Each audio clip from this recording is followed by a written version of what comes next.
Welcome to Making Music. I'm Gary Wineroth from Guitar Showcase, and that was Jack Van Breen from Guitar Showcase playing that fabulous Stratocaster. And with me today, very special guest, Peter Kellett from PK Selective. And Peter, not only do you do industrial coatings, but you've taken it from a level from industrial to art.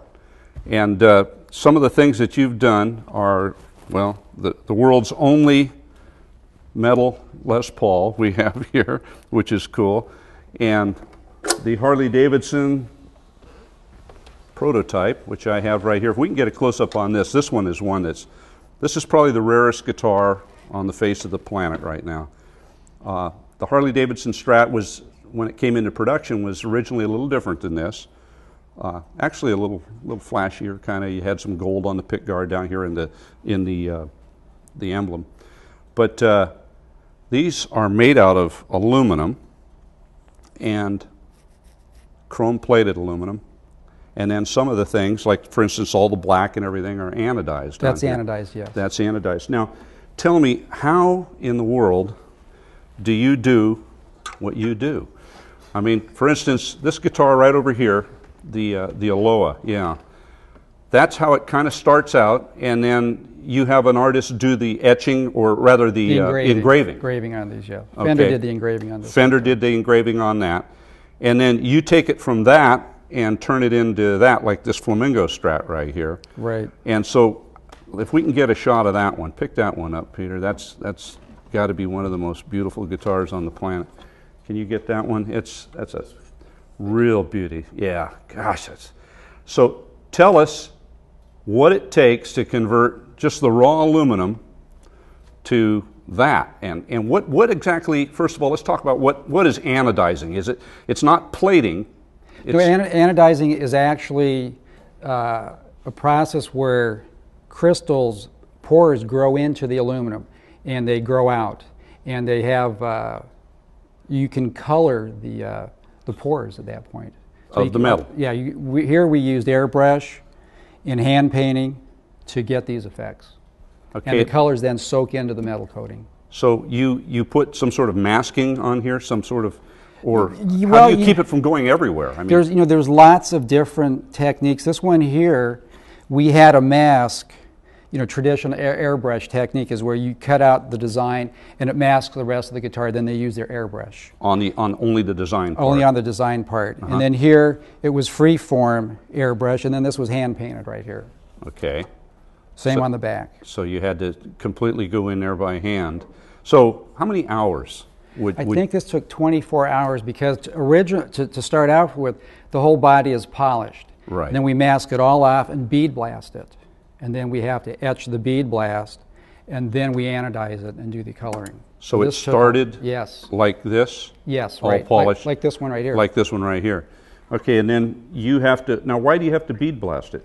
Well, either you have a shiny finish, or the bead blast gives it like a paper finish, a matte finish, to give it more contrast. Of a matte finish. Yeah. And these aluminum guitars, I've got one of the bodies here. If we can get in on that, it's a completely different sort of a thing. I mean, you can see inside. This is where the pickups are going to go in here, and they will mount to the pick guard. I'll see if I can fit it up here. It'll go something similar to this. We have a couple of the screws on there. But all of the controls and the pickups will mount in here. The controls will be down here, and backside of this is all milled out, and that gives you different tone. I know you've done that a little differently too. But so this is actually aluminum, welded. This particular one, you can almost see it right here. It's welded along this seam right here. You can see the weld. And then after it's polished and then chromed or anodized, then you really can't see that seam. But right here we can sort of see that seam. And then the rest of it, the neck part is traditional Fender bolt-on neck pocket, very similar to what we see on a regular Stratocaster. And tremolo block is back under here. So it's very, very typical Fender Stratocaster. Pretty much. And they made this for the Harley-Davidson Strat. Originally, right. Originally, okay. And then you take it from there and you go to some of these palettes of colors, which are, I mean, totally amazing. The different colors that we can get. And these are some various pick guards that you've made from time to time that, you know, have every color of the rainbow and every style. Some of these you did for the Fender Custom Shop, right, I know. Right. And these are prototypes. most of these are prototypes. This particular one, I believe, was a Fender actually did a run of, and that was a kind of a special one.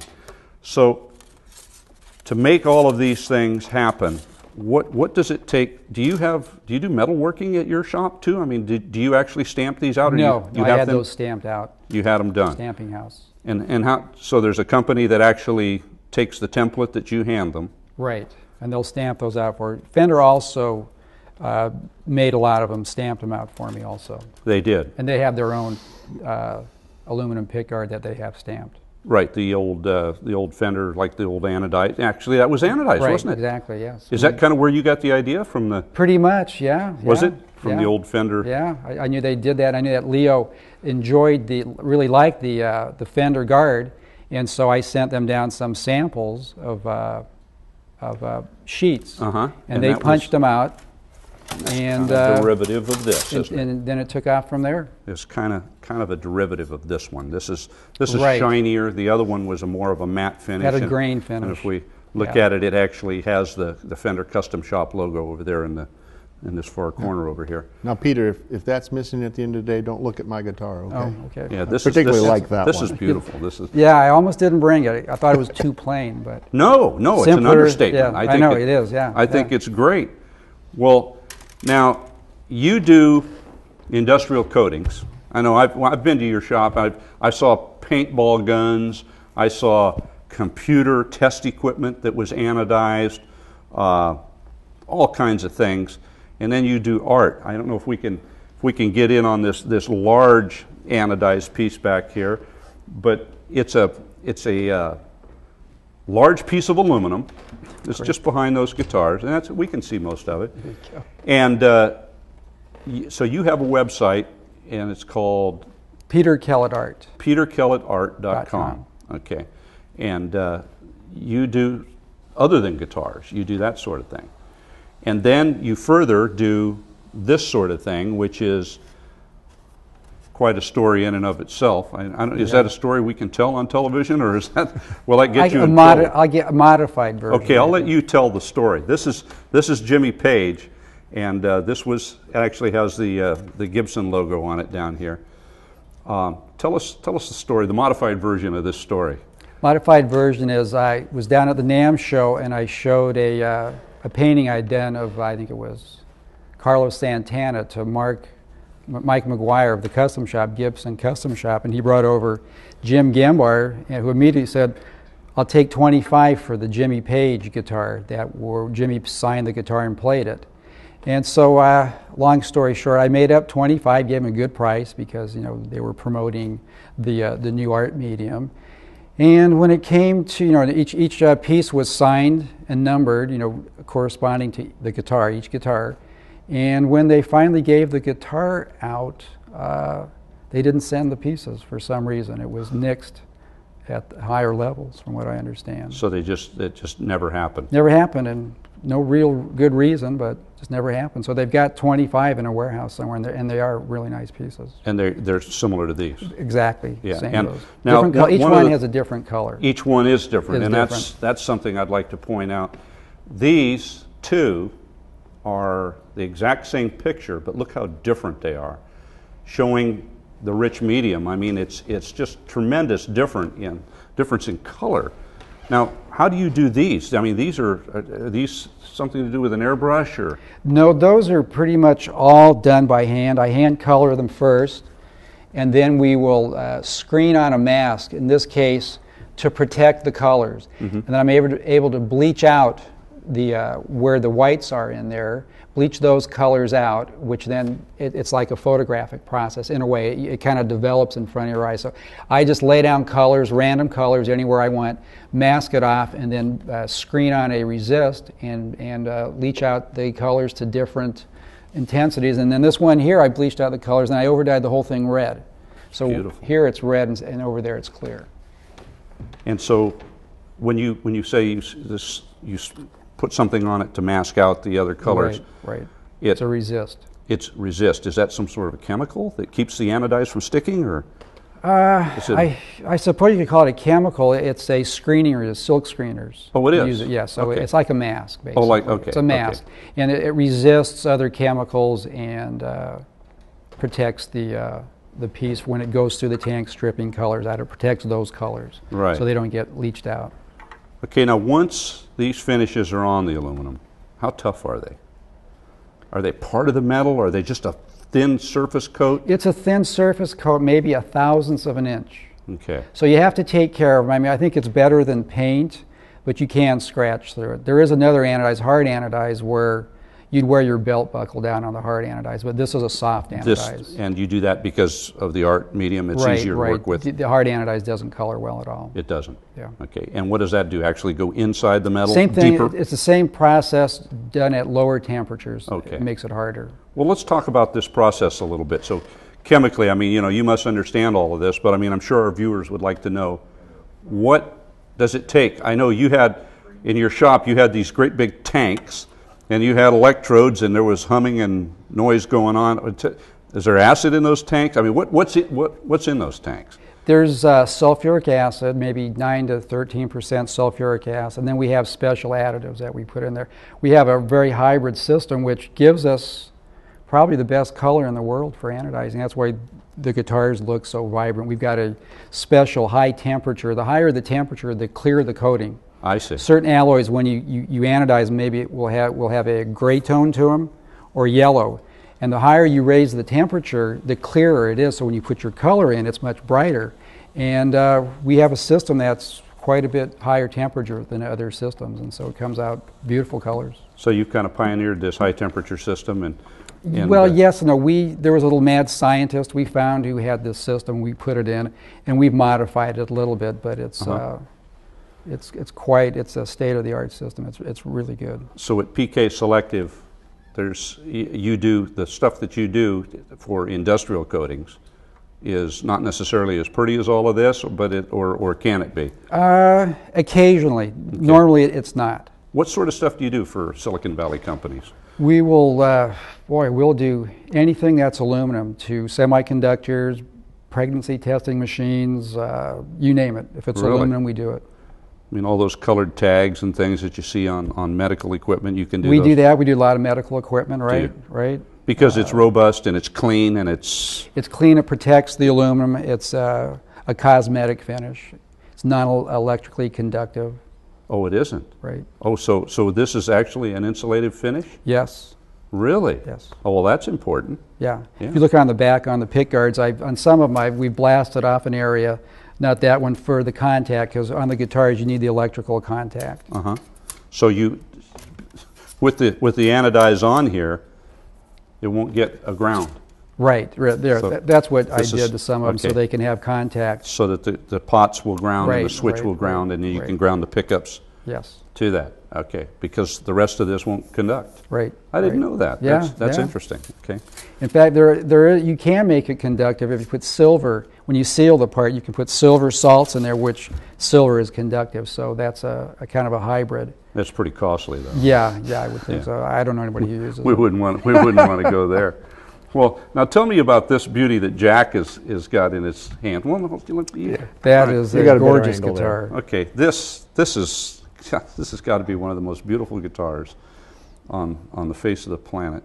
Look at the artwork on that and the beautiful colors, and the neck is Unbelievable. beautiful. Bird's eye maple, curly maple, whatever. It's bird's eye on the front. Look at that maple. I mean, it's just beautiful. Right up under the headstock, it's just stunning. And you have a little inlay right. What is that inlay up at the top of the headstock there? They're birds. They match the birds that I put on the anodizing. Okay, and they're kind of flying across the Yeah, sun. yeah. And then the back of the guitar is equally beautiful, and the back of the neck is beautiful. You've got the sun up there, and just absolutely stunning. You know, this has got to be one of the rarest beauties you have. The neck is, I've never seen a neck quite like that. No, that's very. Now, Jack, this is the one you were playing when you. This is the one I fell in love with after I played through most of these here. Okay, well, And it's got some nice acoustical properties of its own because the bodies are hollow. and it has that F-hole. It has which an is F-hole, unique. what's That's that kind of out a there? That's cool the only thing. one. That's the only one in the ever world made. like that. Yeah, Okay, yeah. you did that. That was just a tweak you wanted to do. Fender said I could do that when I was working on the body. To and- try it. And they made it up for me. That's cool. Well, play that one for a second, Jack. I want to hear that, and then I want to switch to a solid aluminum one. And then we brought a wooden guitar that's painted, so that we can kind of hear the Maybe, difference. sure, Because part of our show is listening to the music, and we like to hear the.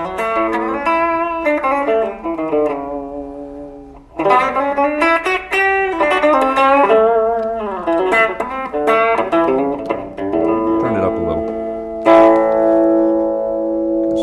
This guitar has a lot of sustain to a lot of resonance. A little bit out of tune, but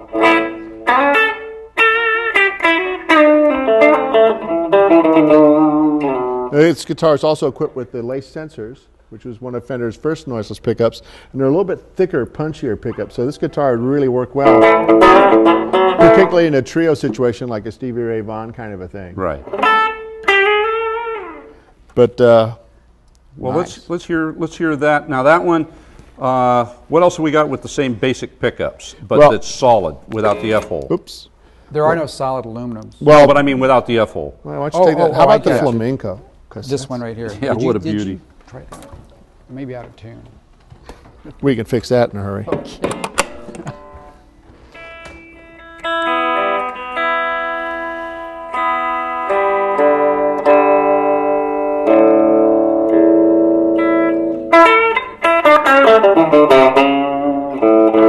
Very similar sound. Yeah. Strings are a little bit fresher.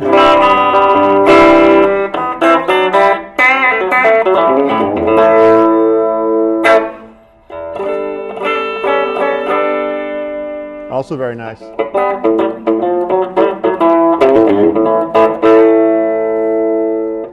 So play a lick on that. That's the exact same thing you're going to play on this wooden Okay. guitar.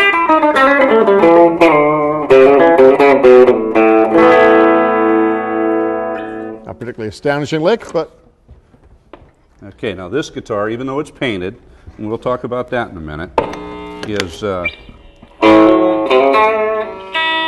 different pickups. I can hear that. They're not noiseless. no.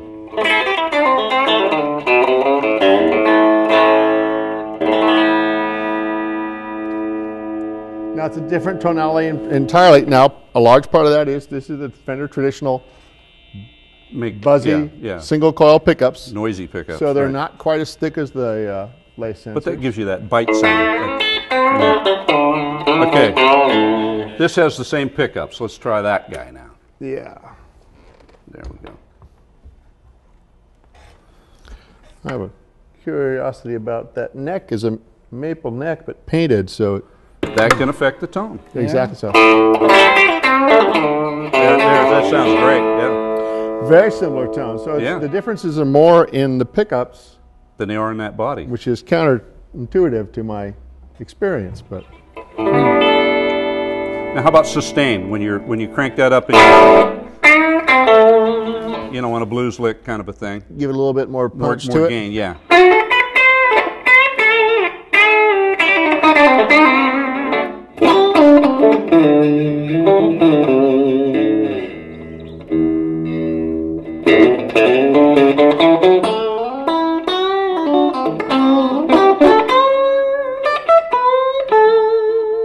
It hangs well. It does. It sounds good. Okay, now Peter, as well as doing guitars for Fender, and you've done some work for the Gibson Custom Shop, these anodized Jimmy Page things. This guitar, it has your signature up at the top. Tell us about the one that you're building. This particular one right here that Jack's got in his paw right now. Well, Fender was making the aluminum guitar for 2 or 3 years, I think. Then they stopped. Right. And I was able to find out the manufacturer of the body and got in touch with it because I wanted to promote the anodizing process. Certainly. And so I purchased some bodies and started doing artwork on them and bought necks. This is a Novak's fan fret and kind of put together a hybrid guitar. Yeah, I'd like to point out to the viewers that this is not, the appearance on this fretboard, if we can get another shot of this, is not a parallax or a TV thing, you know, no adjustments of your set. These frets are slanted, and it's an intonation kind of thing, I'm guessing. And it actually plays really nice. Yeah, it does, it does. As long as I don't look at it.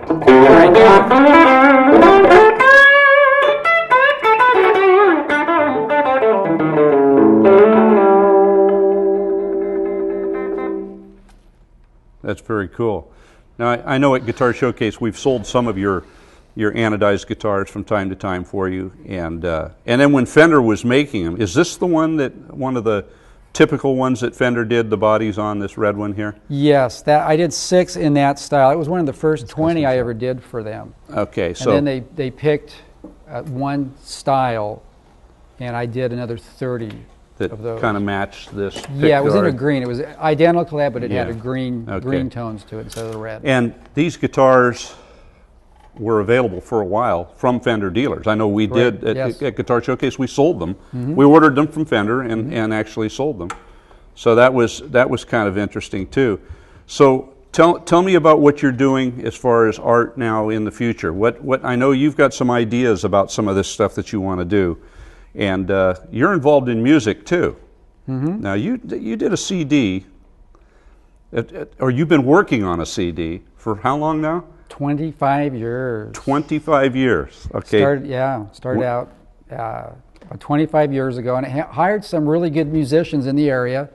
Dale Ackerman, who went on to be in the Doobie Brothers, and a bass player from the Cool Jerks, a local band, and Johnny Craviotti, who's got the world's most famous snare now, did the drums on it. So some very good people. And Danny Help, who plays horns, and it was really good. I'm just now getting back into it with people, and they think it's would have been a really good album. Now this whole album is your original material? All my originals, yes. Okay, well that sounds great. So when can we expect to see the finished product? I mean, we've waited 20-something years. Maybe another 20 years. 20. No, hopefully within the next 6 to 10 months. Okay, something like so that. you it's will. Close. It's have it. actually finished except for the vocals. Really? Yes. Okay, cool. So it is going to happen. It will happen. It's just yes. a matter of time. Yes, it will happen. So do we envision anything happening with any of this art as far as in the future? I mean, can you see? I mean, you talked about wanting to get possibly with Fender and maybe do a limited run of guitars that used. I mean, these are all prototypes. I right? have about 250 prototype pickguards like that, which I think would work great on a limited edition. Run of 250 guitars that all had an original hand-colored pickguard. So that they would be, in effect, one of a kind, each one. Right. Because you only have one like this and one like that, and, Right. and that would be it. And that sounds smart to me. I mean, that would be. I would think so. It would be a neat thing It to would. do. It would And be not neat. on aluminum guitars, but on a wood guitar. On a regular wood I guitar, would think so, which sounds fine. Now, this one that Jack played, the wooden guitar, I want to talk about it real quick, even though it's not one of yours. Tell me about Pamelina. She's the famous artist who painted this. What else did she do for Fender? She did the Marilyn Monroe, Playboy Marilyn Monroe. Right. And various other one-off guitars. Okay, so just one of a kind, hand painted. This is a kind of an Art Deco piece, I guess you would call it. And this is actually wood, and you can see that the neck is actually painted too.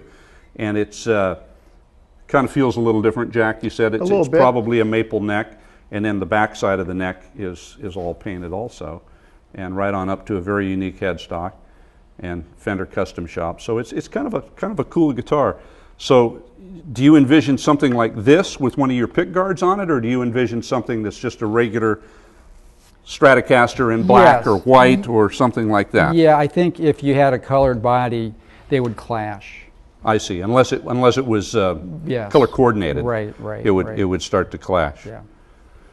Well, this is interesting stuff. So we went from industrial coatings to playable art. To art. Yes. And all here in Silicon Valley, which is really neat. Yeah, it is. It really, truly is. It's just another thing in San Jose, California, that in this valley that's going on. We're almost out of time. And listen, I want to thank you for coming and doing the show with us today. Jack, I want to thank you for coming, taking time out of your day at Guitar Showcase to help. And would you take us out with a little music? We only got a couple minutes to go.